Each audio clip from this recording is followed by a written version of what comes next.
we're going to approach this from a totally different perspective, and that is from the Palestinian perspective. And I am deliberately using the word Palestinian as an ethnic, a people, not as a religious group. Because again, we get an awful lot of misguided thinking that people think Palestinians are Muslims. They are not. They have never been. You think, now, where did Jesus spend his time and ministry? A land called Palestine. Yeah? You know, where did his followers live? A land called Palestine. So there have been Palestinian Christians in Palestine ever since the time of Jesus. The Muslims only arrived in Palestine in 637. And gradually over that period of time, of course, Muslims have become the larger community amongst Palestinians, but Palestinians, Christians have never died out. And Palestinian Jews have never died out. There have always been Jews living in Palestine. You know, back to the temple, destruction of the temple, Gamaliel establishes his center in Galilee. Jews have always lived there. So now, the first thing I want to do is to give you a bit of a rundown on these statistics. So the first one here, the black one, remember that Palestine was under Ottoman rule, Ottoman Turkish Muslim rule, for hundreds of years. You remember the Crusades and that kind of thing, and you know you're going backwards and forwards with the King of Jerusalem and all those lads. Now, Muslims ruling then in Palestine. Important to say that as a very broad general rule, that means there may have been the odd exception. As a very broad general rule, Jerusalem under Muslim rule was an open city for Jews, for Christians, and for Muslims. They all had their holy places. They all continued in their worship. Now, the temple was destroyed in AD 70.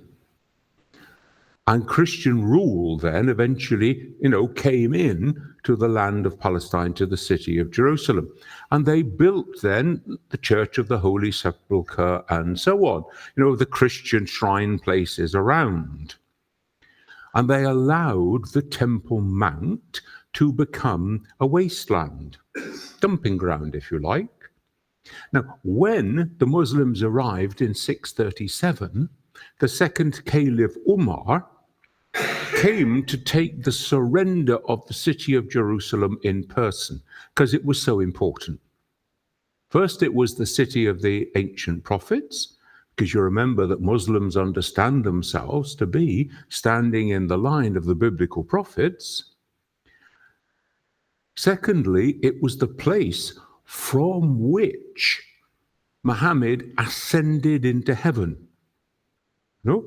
The story goes in the Quran, he is taken from Mecca in a strange mystical beast to Jerusalem, Al-Quds as it's called, the Holy One, the holy place, the holy city, comes down on the rock, as in the dome on there, ascends into heaven, has an audience with God, descends to the rock, taken back to Mecca. So the rock is then central in the religious understanding of Muslims. The rock is, of course, on the Temple Mount.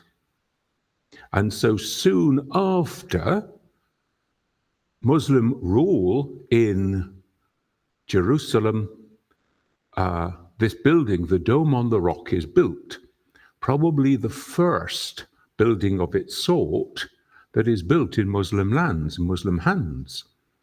It is over the rock. Now, the Caliph Umar, when he arrives to take the surrender, the patriarch, the Christian leader, takes him around and shows him, and he says, well, we've ended up here in the Church of the Holy Sepulchre. This is where we Christians believe Jesus was buried. I suppose you want this for a mosque, do you? And Umar says, no, I don't want this for a mosque. I won't even pray here once.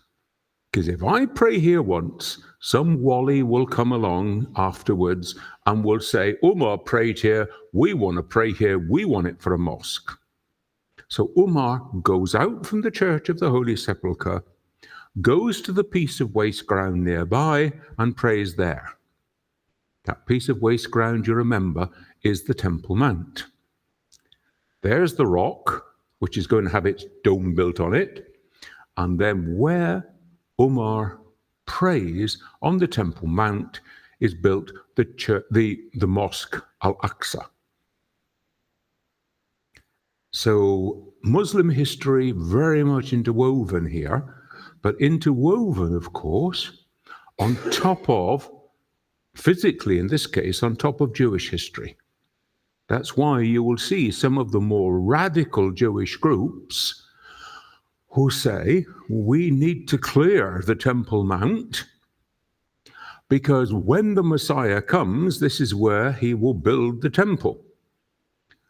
Now, you can imagine Jews are not all in agreement with that. See, there are ultra-Orthodox Jews, as we sometimes call them, who are totally opposed to the secular state of Israel.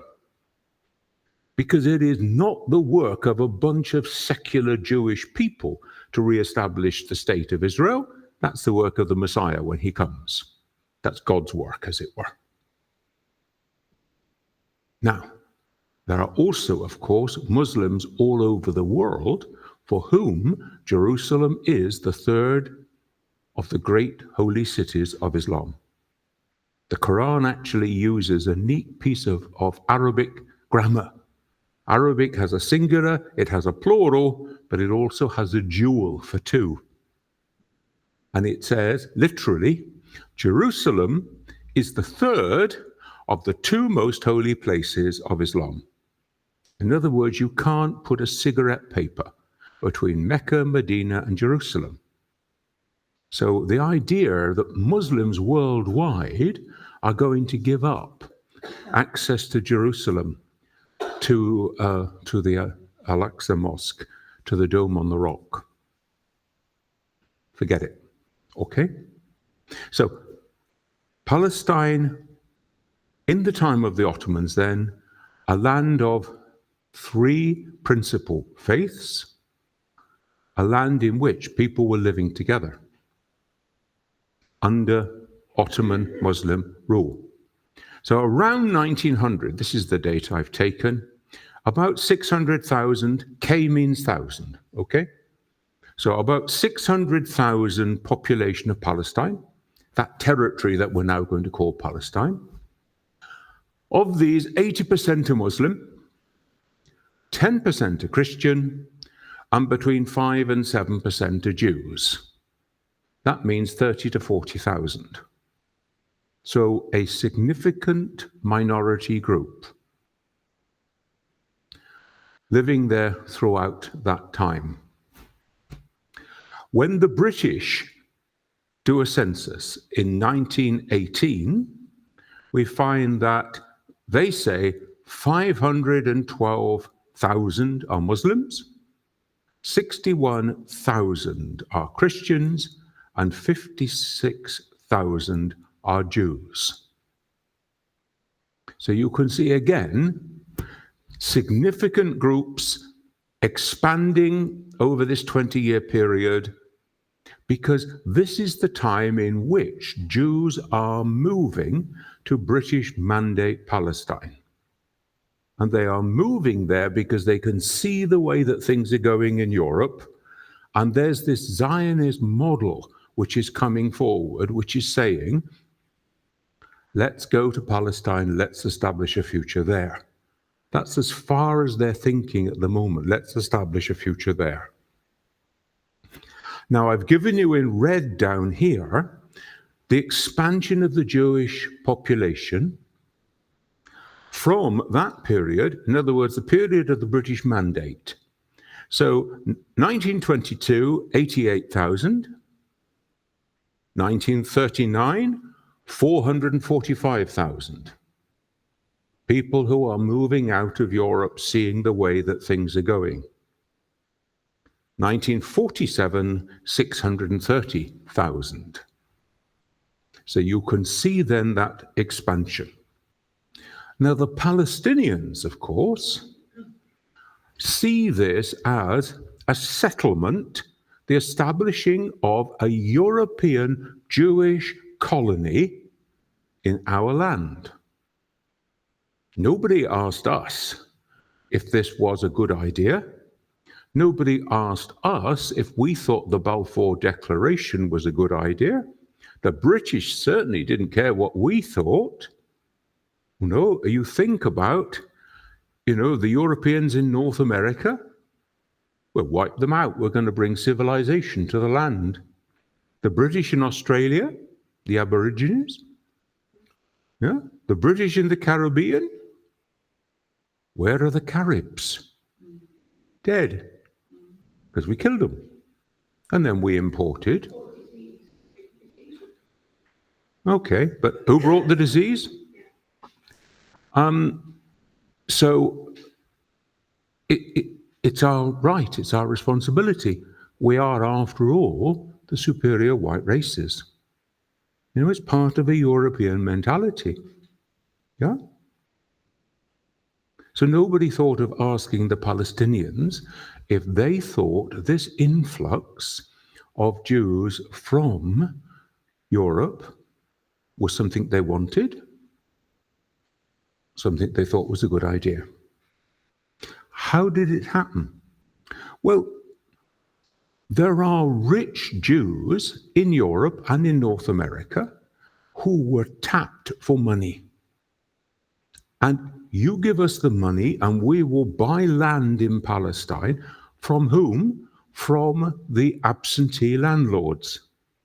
These are the rich, largely Muslim, but not exclusively, owners of land who were probably living, I don't know, in Damascus or in Beirut or somewhere, and living a very comfortable life because their estates are populated by local Palestinian peasants who are doing the work on the land. And you suddenly find the land has been sold to somebody else. And they are then wanting to move in and start to settle that land. So this then starts a tension amongst Palestinian people. Now remember that Islamic law says Jews and Christians have the right to live in Muslim lands. So this is essentially not a religious question. This is a question of politics and land occupation. Our land is being taken from us by the British in their mandate, etc., by the colony of Jews that are being established. Nobody asked us. Nobody asked us, the people of the land. And we hate the absentee landlord who sold the estate over our heads and the whole village and all our farms and where we have lived for generations. But that's how it's going. Now, you can see the progress here. By about 1936, the mid-30s, Palestinians have got the message. They can see what's happening here. And so they revolt. They revolt in an armed uprising against the British. Now, the British, of course, have got the military might. And they put down the Palestinian uprising with main force. Lots of people killed, lots of people who are taught a lesson. Do not rise up against us, the imperial powers. So that you have got as it were, a weakened Palestinian population during the 30s, precisely at the time that the build-up is going on around them. Now, we are not objecting to Jews living amongst us, because we've always had Jews living amongst us. It's not a religious business. We are objecting to our land being taken from us without our consent, without even being asked. Because by the time you get to 1947, we've already seen the displaced people from the concentration camps, etc., and the ghettos of Northern Europe. We've already seen that the European powers do not want to open their doors and take them in. The Americans don't want to take them in. Much better to offload the problem on somebody else. So part of the Palestinian rhetoric is, we, the Palestinians, are paying the price for your iniquity, the Europeans. It wasn't us who persecuted Jews through all those centuries. It wasn't us who were in the Third Reich and the Holocaust and so on. That wasn't us. That was you. But you're asking us to pay the price. So they would say, why didn't you give them a slice of Germany? Yeah, why didn't you clear out Bavaria and rename it Israel, as it were? Why do we have to pay the price for your iniquity? You can see the question. Now, by the time it gets to 1947 then, the United Nations are going to sit and rule on this. Again, nobody is consulting the Palestinians. Nobody is consulting the people of the land. You have got the United Nations here under the thumb of the Allies. The Arab bloc en masse are going to vote against, but there are not many of them, and they're new states anyway. So what happens is that the United Nations vote for partition. Now, this is where then we see populations in 1947 at the UN partition.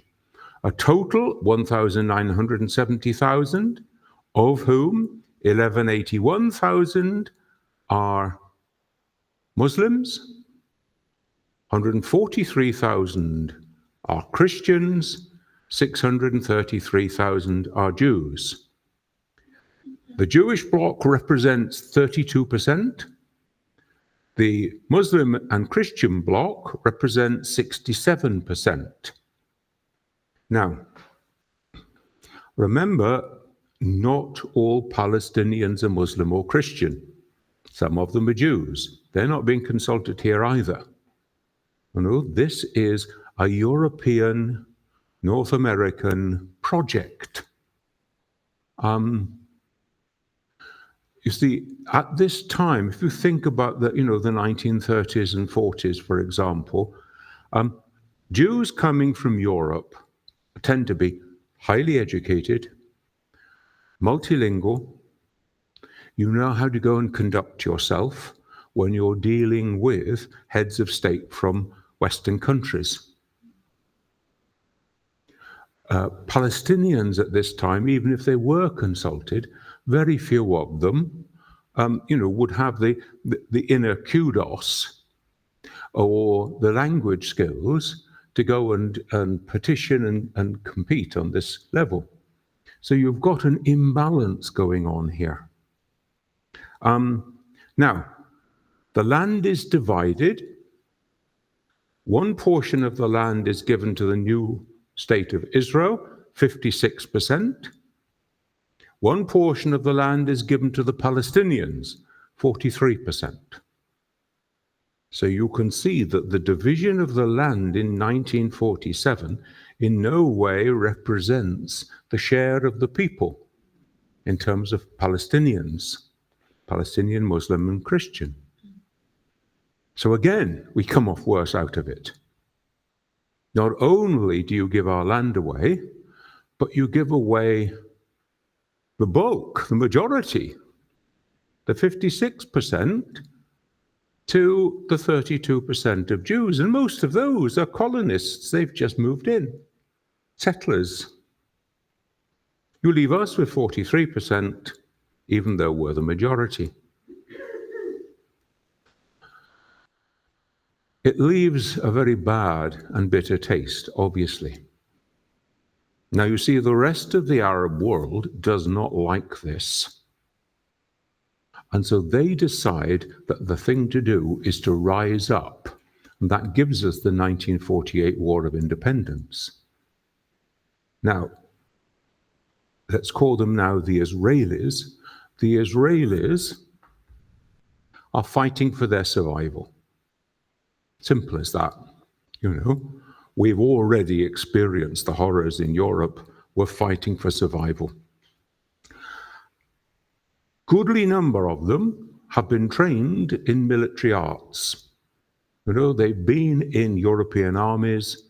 They know how to conduct themselves. And therefore, they win a decisive victory in 48.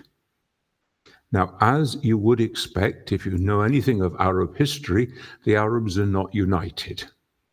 Oh no? The former president of Libya, Gaddafi, put it nicely. He said, the problem of the existence of the state of Israel is the problem of Arab disunity. If we had been united, we'd have driven them into the sea. You see, and there is a certain Arab mentality there which influences the way that many people in this part of the world think about the state of Israel. Of course, there's a mentality also in what we can now call the Western world, because you will often hear it said by Israeli spokespeople, we are the only democracy in the Middle East. And of course, what that was all about was we, the Western powers, want to have a toehold in the Middle East. Therefore, Europeans, especially Americans, continue to support, to arm Israel, really from the beginning onwards. There is a rampant injustice as far as Palestinians are concerned. You know, our land has been given away to the control of others. We have been driven from it. They're not talking about expulsions or evacuations. They are saying we were driven from our land. Of course, 1948, the United Nations makes another resolution. Now remember, according to the theory, a United Nations resolution passed by the General Assembly becomes international law. And it says the Palestinians have the right of return to their homes, to their villages, to the lands that they lost. In other words, this wasn't to create two sectarian lands. This was to create a land under Jewish rule and a land under Muslim rule. Now, I've lost count, but it's more than 50 United Nations resolutions have been passed since 1948 about Israel and Palestine. Going back to the borders here, going back to those there, going whatever, and they have all been ignored. They've been ignored by the Israeli government, but they have been ignored by what we're now coming to call the international community. You know, you didn't enforce it. None of you enforced it. And therefore, it's clear on whose side the international community is from a Palestinian perspective. So they will speak of Palestine or of the state of Israel today as being a European colonial settler plantation, reinforced, kept in existence by the Western powers, by the Western money. And there is an absolute reality, and you can see it all the way through Gaza at the moment. If American money, if American weaponry, if American cover in the United Nations was withheld, change of scene completely.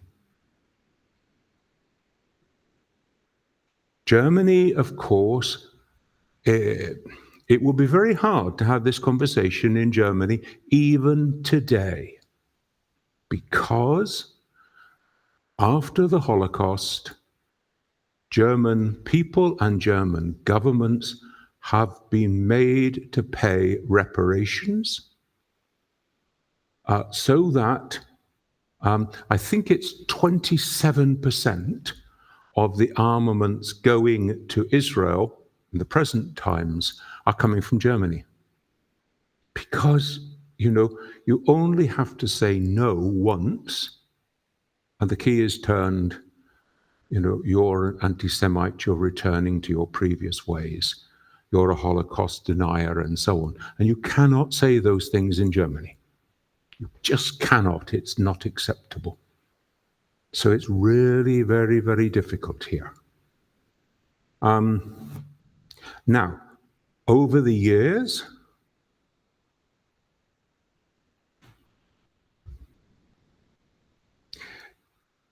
yes, it's important just to say we have the percentage of land there.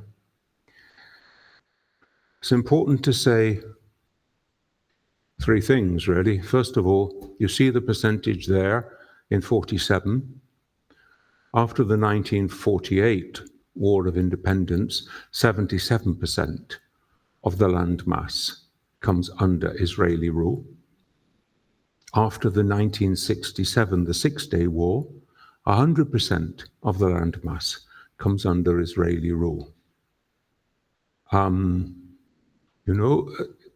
then you get agreements to move out of Gaza, to move out of the West Bank, Judea and Samaria, as Jews call it. Now, it's really interesting. Somebody was saying at the coffee break about a map. I don't know, maybe, Sean, you could drag it up off the internet and make some copies available for people. But there's a really instructive map which is easily available, and it shows you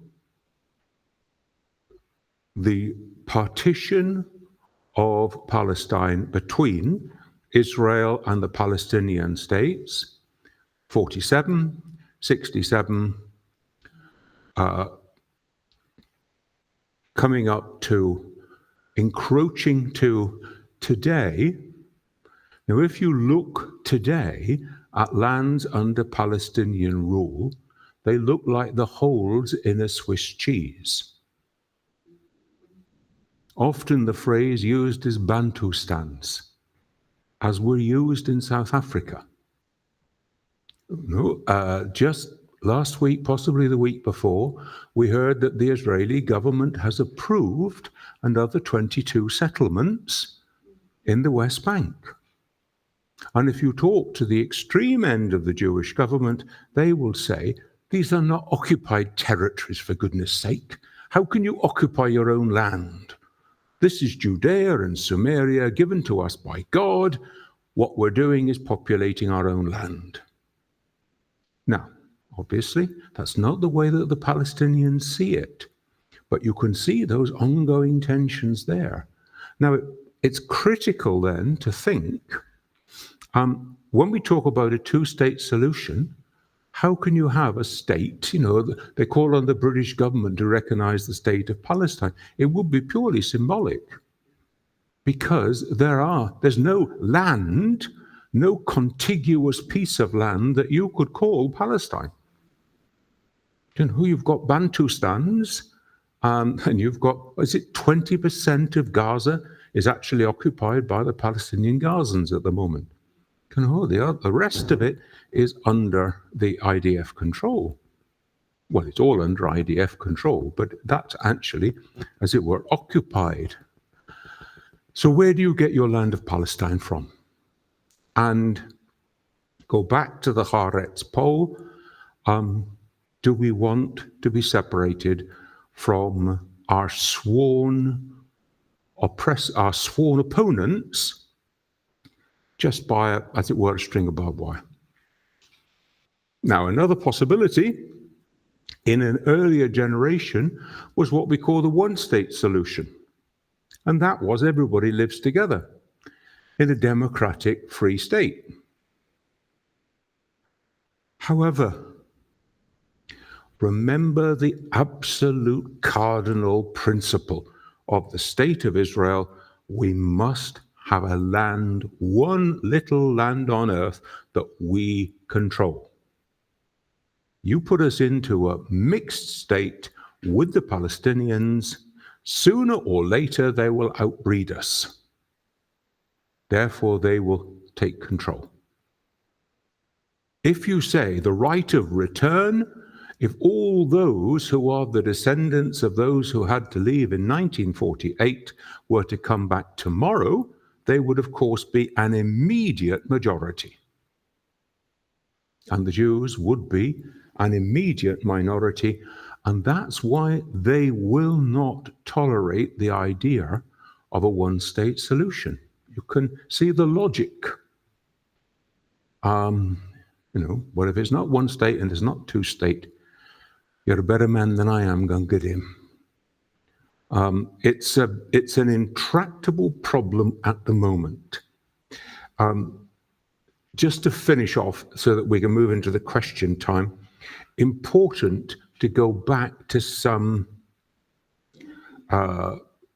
first of all, just to say, you remember the PLO, Palestine Liberation Organization, Yasser Arafat, pretty much discredited amongst Palestinians, let's be honest, What did Yasser Arafat do for us? Well, he took a lot of the money that was supposed to be sent for our development, they would say. Mahmoud Abbas, the present leader of the Palestinian Authority, the PLO, not entirely a high respect amongst Palestinians. That's why Hamas comes to the fore. You see? That's why Hamas comes to the fore. 1993, the PLO recognized the right of the state of Israel to exist. And in other words, they recognized that this portion of our land, how much, where's the barbed wire? This portion of our land, we give up claim to it. We give that into the hands of the state of Israel. Now, a significant number of Palestinians would say, no, we don't. I want to go back to my traditional family home. I want to go back to the lands that my family have farmed for generations. And I do not accept that I have no right to return to the northern part of Israel. That, of course, is also the position of Hamas. Hamas used to have the position that Israel had no right to exist at all. Now it has moved in its documentation to say that we recognize, they don't use the phrase the state of Palestine, but the presence of state of Israel. We recognize the presence of the Israeli people. It's not quite the same as saying we recognize the Israeli state. But Hamas probably, certainly 3 years ago, probably would have been able to agree to a united, integrated society. That is, I would say, approximately zero chance after the last phase in existence. Just to finish off by saying something about Christians here, because there are Christians who are deeply concerned, not just for Palestinian Christians, but also for justice in the land of Palestine. Now, the Vatican, as you know, is both a religious body and also a state. Therefore, it has diplomatic offices around the world. It did not recognize the state of Israel diplomatically as existing until 1993. Because the argument was, this would be to recognize the state of Israel. What about our Palestinian Christian communities? 1993, they changed. If you want to hear Palestinian voices, then the people that you really need to get on your YouTube or your whatever is Muntar Isaac. Dr. Muntar Isaac, fluent English, doctorate from here in London. He is the head of the Bethlehem Bible College. He is a Baptist minister, and he speaks with enormous force about the injustice of Palestine, about the injustice for all Palestinian people, and he cries out in anger and agony, where is the Christian voice coming from Western nations to speak for us, Palestinians? When he was here in England on a lecture tour, Justin Welby refused to meet him. He refused to meet him because he said, "You're an anti-Semite. You say anti-Semitic things." And so he refused to meet him. Now, where then is the Western Christian voice recognizing what's going on? Another man is Naim Atik.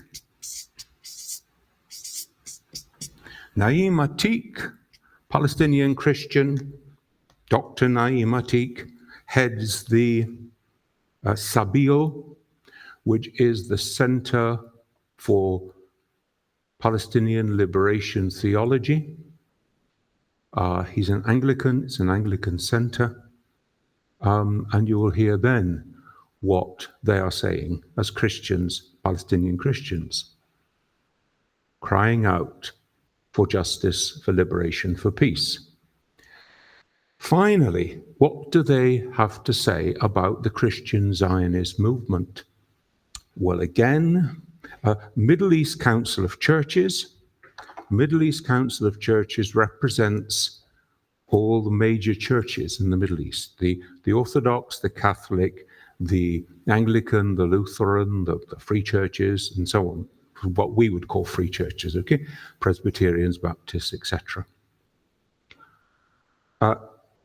They have declared Christian Zionism to be a heresy.